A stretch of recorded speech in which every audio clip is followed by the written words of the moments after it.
जी, अस्सलाम वालेकुम।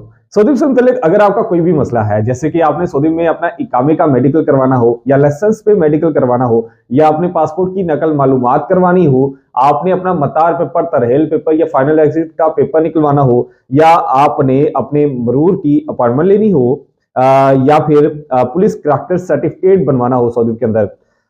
खत्म इकामे पर खरूज नहाई अगर आप जाना चाहते हैं, हरूर में खरूज नहाई जाना चाहते हैं, एतमाद सेंटर में आप अपॉइंटमेंट लेना चाहते हैं या फिर पर्सनल विजिट वीजे की एक्सटेंशन करवाना चाहते हैं या फिर आप फैमिली विजिट एक्सटेंशन करवाना चाहते हैं तो आप हमसे रब्ता कर सकते हैं। हमारा नंबर आपकी स्क्रीन के ऊपर आ रहा है।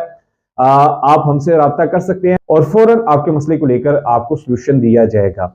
इसमें आपको किसी किस्म के कोई स्कैमर के पास जाने की जरूरत नहीं है। जो बंदा आपके साथ स्कैम कर जाता है, पैसे खा जाता है और बाद में आपको रिस्पॉन्स नहीं देता, तो ऐसे लोगों से बचने के लिए आप हमसे रब्ता कर सकते हैं। यहाँ पर आपका फुली गारंटी के साथ 100% काम होगा और आपके साथ किसी किस्म का कोई स्कैम नहीं होगा।